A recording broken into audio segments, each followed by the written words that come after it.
pessoal, uma alegria muito grande estar aqui com vocês, com a Nara, no qual a gente está hoje inaugurando o nosso podcast Oncologia Sem Fronteiras. E especialmente nesse nosso início, né, Nara? A gente programou fazer, discutir, informar com relação à jornada do paciente urológico, especialmente o paciente com câncer de próstata. A importância que é a gente fazer o diagnóstico precoce desse paciente e como isso impacta, né, com relação ao tratamento e à cura desses pacientes. Sim, a gente aproveita aí o Novembro Azul, né, e lança o nosso podcast Oncologia Sem Fronteiras. Nara, começando então nesse contexto de jornada do paciente portador de câncer de próstata, explica pra gente, Nara, o que é a próstata? Onde que a próstata fica? Para que próstata serve? Qual é a função dessa glândula que a gente fala tanto, né, que é tão importante para os homens? Então, a próstata é um órgão tão pequenininho, mas que tem uma importância, né, muito grande. Aqui a gente vê onde que a próstata está localizada, Leandro, e a gente começa a olhar assim que a gente tem a bexiga, tem a uretra e a próstata está ali perto disso tudo. Por isso que quando você tem uma doença da próstata, você tem uma repercussão tanto na urina quanto atrás no reto por conta de sua localização, né? E o que ela faz? A próstata ela é responsável pela migração. O espermatozoide vai migrar de forma livre, quanto mais tiver o que é produzido ali na próstata, né? Então, se o espermatozoide estiver numa condição muito boa, a chance de gerar ali uma nova vida é bem grande. Sim, importante. A próstata produz uma secreção que facilita, né, a corrida dos espermatozoides, podemos chamar assim. E quando você fala doença, Nara, o que é? Quais são as doenças? A gente pensa câncer de próstata, a única doença da próstata, e não é. Né? Quais são as outras doenças que a gente pode falar que a próstata é um sítio delas? Então, quando o homem tem algum sintoma, a gente pensa logo em câncer de próstata, né? Mas na realidade a gente tem inflamação da glândula, tem hiperplasia benigna da próstata, em que a próstata aumenta de seu tamanho e também tem as mesmas características, os sintomas que tem o câncer de próstata. Né? Sim, por exemplo, é importante a gente lembrar que próstata também ela tem um inchaço, a gente chama de hipertrofia prostática benigna, né? Que é uma doença muito chata, porque dentro da próstata, como a gente pode ver aqui por essa figura, passa a uretra. Né? A uretra é o canal que drena a urina da bexiga até o pênis, até a gente urinar. E se a próstata está inchada por algum motivo, esse canal ele é estreitado. E aí eu tenho uma dificuldade de urinar. Então, muitas vezes, por isso que o homem mais velho, principalmente, quando tem uma maior possibilidade dessa próstata inchada de forma benigna, a gente tem um jato urinário mais curto, porque a próstata está mais fechada, né? E isso é chato, isso é ruim, isso muitas vezes tem que fazer um procedimento cirúrgico, mas isso é benigno, é diferente do câncer de próstata, que é uma doença maligna. Né? E isso tem importância também, Leandro, quando a gente fala de cirurgia, né? A próstata, quando a gente viu essa figura aí, a localização dela, quando a gente vai lá indicar que o paciente vai ser operado, aí a gente pode ter alguns efeitos colaterais depois no pós-operatório por conta da localização dela. Então é extremamente importante a gente entender que a próstata está ali numa zona de vários órgãos de importância muito grande, né? Exatamente. E por isso mesmo, Nara, pelo fato da próstata ter relação com vários órgãos, inclusive com o reto, é que a gente faz o toque retal, né? Sim. Que o médico consegue com o toque retal tocar a próstata e sentir a textura dela, se ela está mais macia, se ela está mais endurada, isso juntamente com os exames clínicos e com o PSA, que a gente vai poder avaliar se é mais provável ou não a presença do câncer de próstata. Então, e por que a gente fala de câncer de próstata? Por quê? Porque olha para você ver, a incidência de câncer de próstata, assim, depois do câncer de pele, é o câncer que mais acomete homens, não é só no Brasil, é no mundo inteiro. Mas aqui a gente tem só um pedacinho aqui que é no Brasil, a incidência, você vê que ele está, assim, concorrendo com câncer de mama.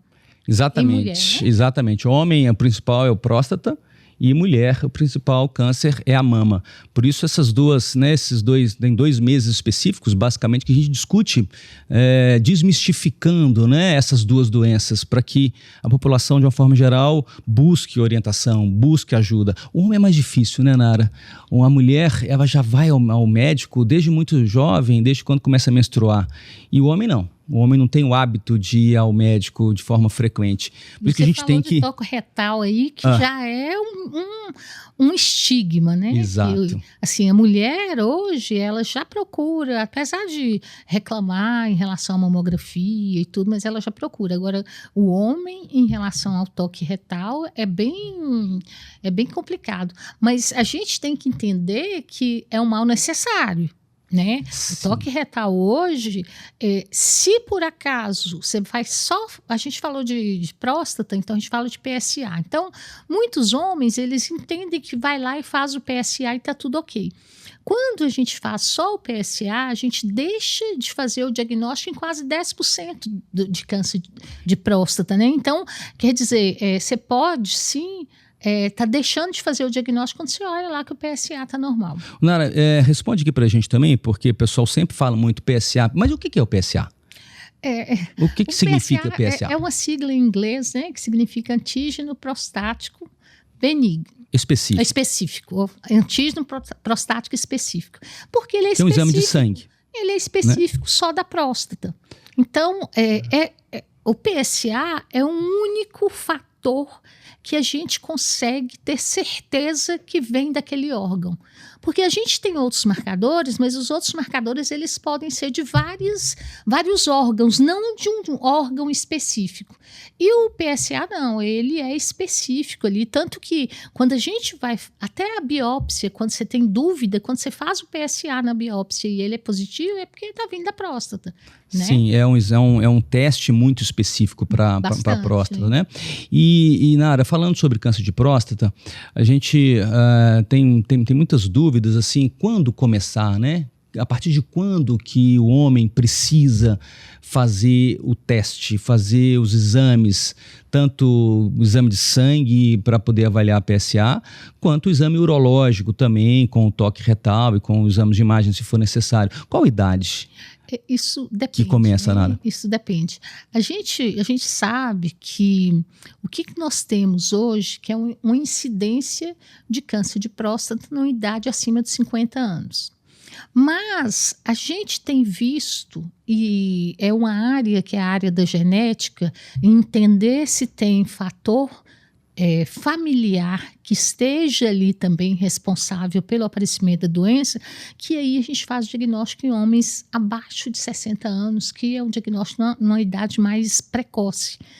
Então, para quem tem um histórico familiar forte, de câncer de mama, de câncer de próstata, até pâncreas, a gente precisa começar a fazer de uma idade mais precoce. Então, em torno dos 40, 50, entre 40 e 50 anos. Quando a gente está falando de quem não tem esse histórico familiar, a gente começa a partir dos 50 anos. Mas a gente entendendo que existem grupos que têm uma doença mais agressiva e que a gente tem que ficar de olho de forma mais intensa. Esses grupos quem são? Negros. Então, os negros, eles apresentam a doença de uma forma mais agressiva. Então, a gente precisa, é um grupo que a gente precisa separar e esse screening ou esse rastreamento ser feito de forma bem mais próxima, né? Entendi. E como nós brasileiros somos tão miscigenados, né? E todos nós temos sangue de negros, africanos, então acaba que brasileiro, esse screening tem que ser feito de forma cuidadosa. Mas olha para você ver como o brasileiro é sortudo, né? Índio tem menos câncer de próstata. Então, como a gente é uma mistura, verdade. A gente acaba que a gente fica ali no meio termo, né? É verdade. Aí, ó. Então aqui a gente percebe isso que você falou, Nara, nesse gráfico. Os índios são menos, né, a incidência, os negros mais, os orientais menos também. E aqui o o risco, né? O risco de câncer de próstata de acordo com o número de parentes que têm a doença. Então, quanto mais pessoas da família que a gente sabe que teve câncer de próstata ou tem, mais cuidado aquele homem deve ter e buscar assistência médica mais rápida para que a gente, se for o caso, fazer o diagnóstico de uma fase inicial, que isso é a chave da cura, né? Do tratamento curativo, né, Nara? Sim, por isso que faz o rastreamento, né? O rastreamento ele é feito para que a gente possa descobrir a doença na fase inicial e como próstata, diferente de mama, existem formas de tratamento na doença inicial que são diferentes, depende do risco e a gente vai falar sobre isso. Então, quando você tem um risco baixo, eu posso descobrir a doença, mas eu posso só vigiar. Né? É diferente de mama que a gente não pode fazer isso. Então, essa vigilância, por que ela existe? Ela existe justamente porque quando a gente faz a prevenção, a gente pega a doença numa fase muito inicial. Então, às vezes, esse paciente ele não desenvolveria uma doença agressiva, metastática. Então, a gente acaba que precisa fazer a prevenção para quanto mais precoce a gente pegar a doença numa fase mais precoce, melhor. A gente entendendo que a gente acabou de falar de idade, né? E um dos fatores de risco para ter câncer de próstata é a idade.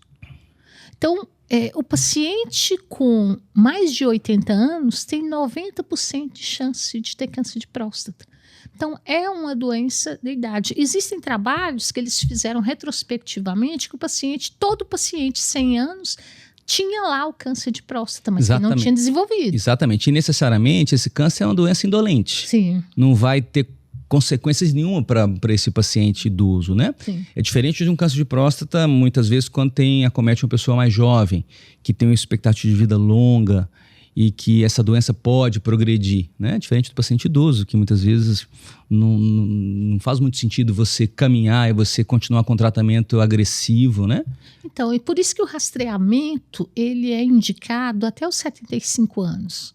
74, 75 anos. Nara, então, uma vez, né, o paciente, um homem de 55 anos de idade, que tem um familiar que teve câncer de próstata, ele, cuidadosamente, ele vem consultando com o urologista, com o médico, e o médico percebe que o PSA está subindo, né? O PSA dele era de 1.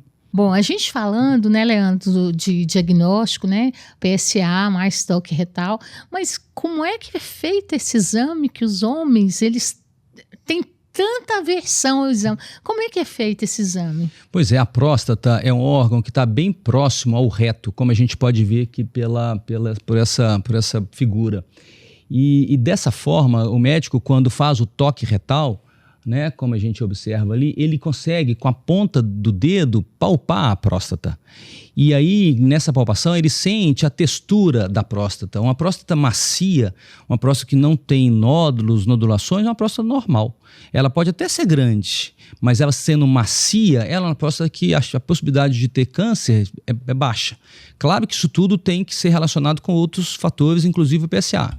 Mas quando o médico faz o toque retal e percebe essa próstata mais endurada, mais nodular, isso chama atenção.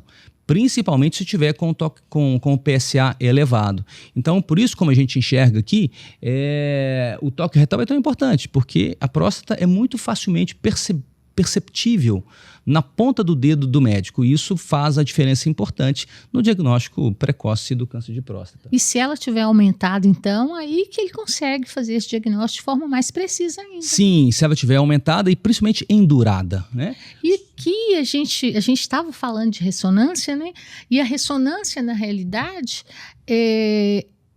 ela vê além desse exame aí, que é do toque retal, ali onde a gente consegue ver esse limite da próstata, e por isso a ressonância é tão importante, é onde o dedo não consegue alcançar, né? Exatamente. A ressonância, ela veio para nos mostrar, para nos definir assim, de forma muito, muito clara outras áreas, né, outras partes da próstata que o toque retal não consegue chegar.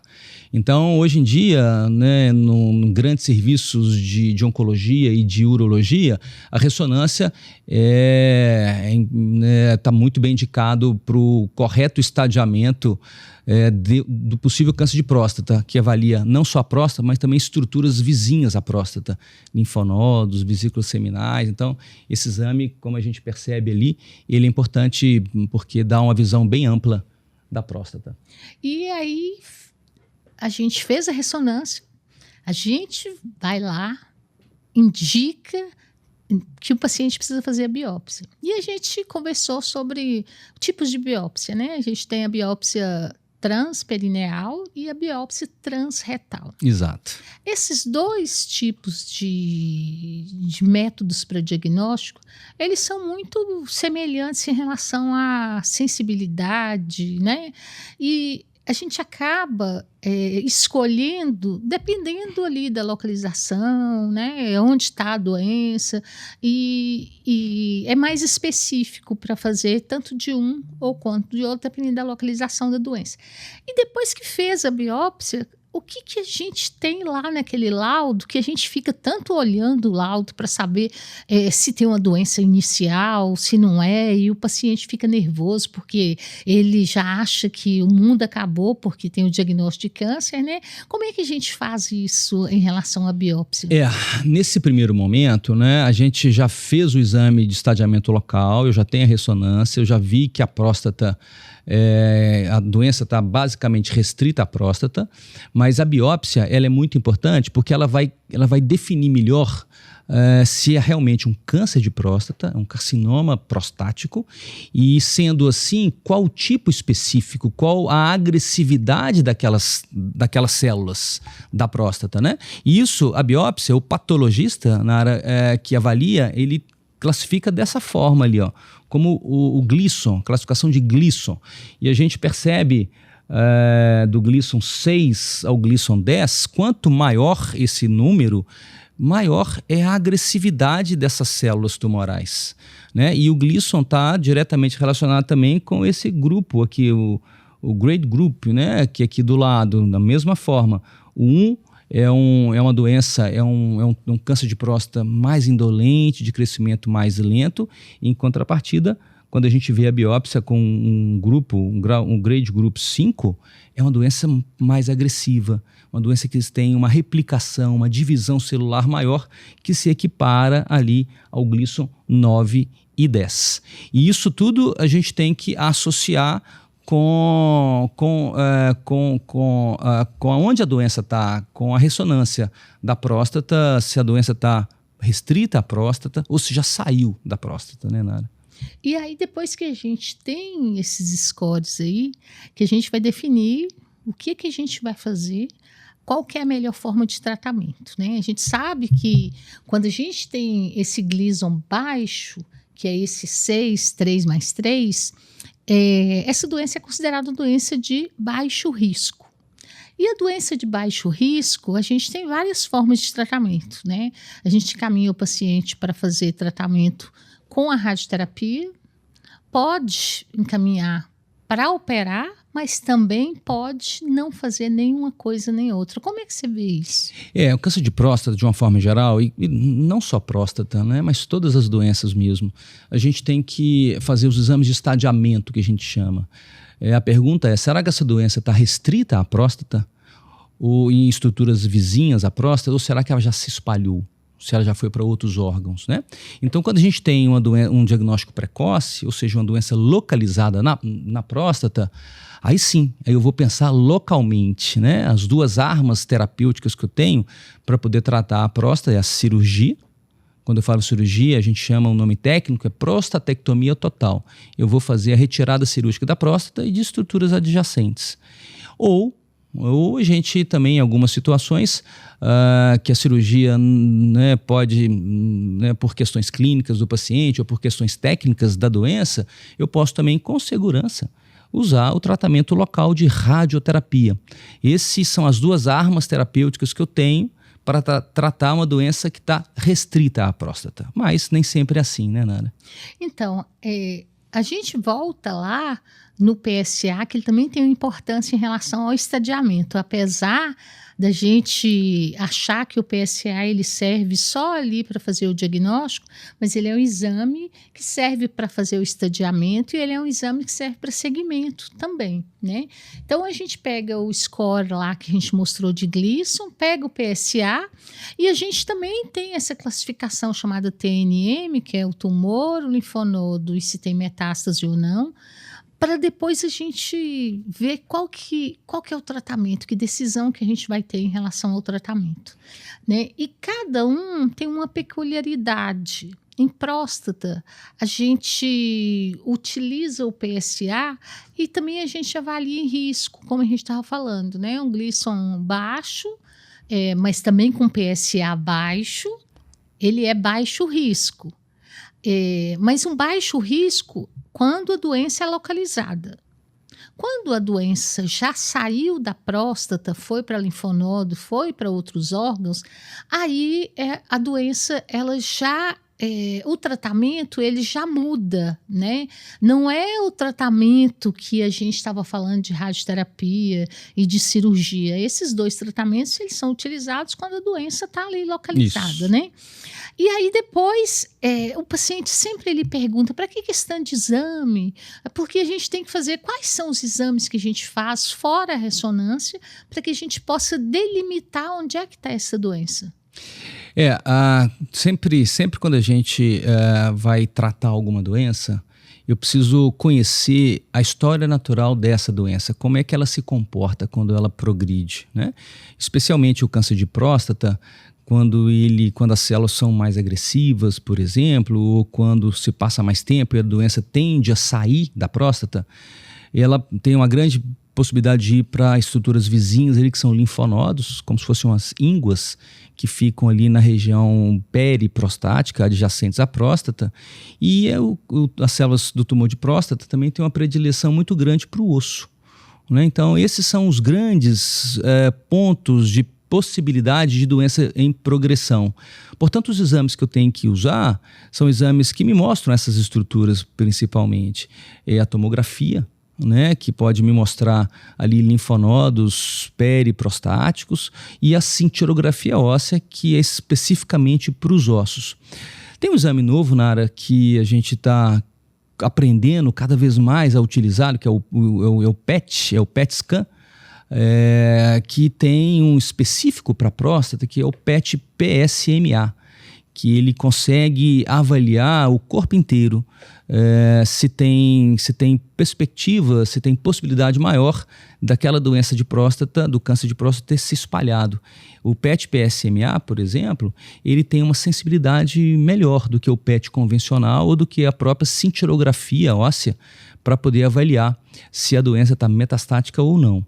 Isso só para a gente ver que se a gente for fazer um PET-PSMA, que é esse primeiro, olha em vermelho aqui como é que a gente tem doença nesse paciente, mas se a gente fizesse o PET ali do FDG, a quantidade de doença que a gente convencional, vê, né? O PET scan convencional é muito menor, né? Até a própria cintilografia, porque como você falou também, o câncer de próstata ele tem essa afinidade pelo osso. Então, por ele ter afinidade pelo osso, tanto o exame de cintilografia quanto o PET-CT são exames muito bons para avaliar esse tipo de lesão. Já a tomografia, a gente vê mais a lesão visceral, que não é tão comum no câncer de próstata, mas pode acontecer, né? E aí, só para a gente entender aqui que o exame ele precisa ter uma indicação específica. Boa, isso. Né? Então, não é quando o paciente chega e você vai pedir um PET, PSMA para aquele paciente que tem uma doença, que tem um PSA baixo. Isso, né? Nara, é super importante você definir, porque cada caso exige exames específicos, né? Nem sempre você vai pedir um PET, PSMA para todo mundo, nem sempre, até mesmo cintilografia óssea. Então, cada caso é específico, o urologista ou oncologista é que consegue identificar qual exame deve ser feito naquela situação em especial. Porque senão a gente faz exame, mas que não traz nenhuma informação importante que vai mudar o tratamento, né? E essa agressividade da doença, quando a gente fala, né, a gente está falando aqui de câncer de próstata, mas é um subtipo adenocarcinoma, que é um subtipo específico, porque esse subtipo que a gente faz o Gleason, esse subtipo que a gente faz esses riscos, porque a gente tem outros tipos de célula também na próstata, né, Leandro, que não é o adenocarcinoma e a gente não vai falar porque não é o comum, não né? é, né? E não faz parte dessa prevenção aí que a gente está falando, Exato. né? E quando a gente vai falar que é agressivo, como é que a gente vê isso, né? Essa agressividade com o tratamento, né?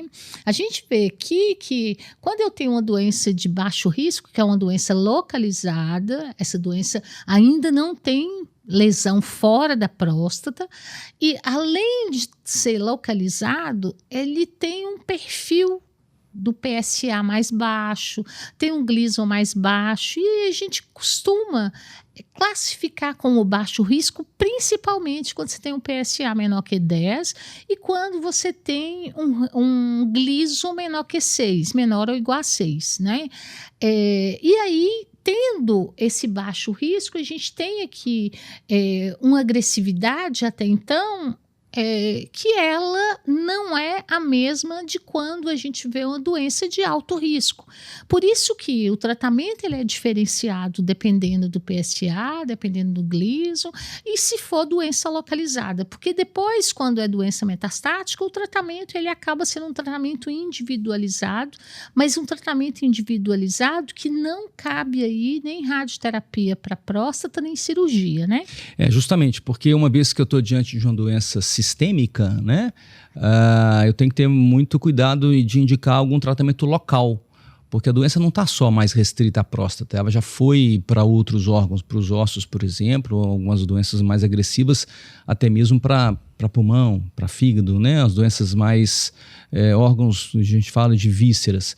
E aí, então, o tratamento mais importante é um tratamento sistêmico, que é o tratamento hormonal, né, até mesmo em algumas doenças, quimioterapia, né, na área que a gente pode lançar a mão, alguns comprimidos que têm se mostrado muito eficazes. Hoje, as nossas armas terapêuticas para o câncer de próstata metastático, ou seja, quando sai da próstata e vai para outros locais, tem melhorado muito, né? A gente tem tido resultados muito impactantes do ponto de vista positivo com essas novas armas terapêuticas que a gente tem usado para câncer de próstata. E a gente também está caminhando na parte personalizada, né, em câncer de próstata, onde a gente tem a parte de genética direcionando o tratamento, né?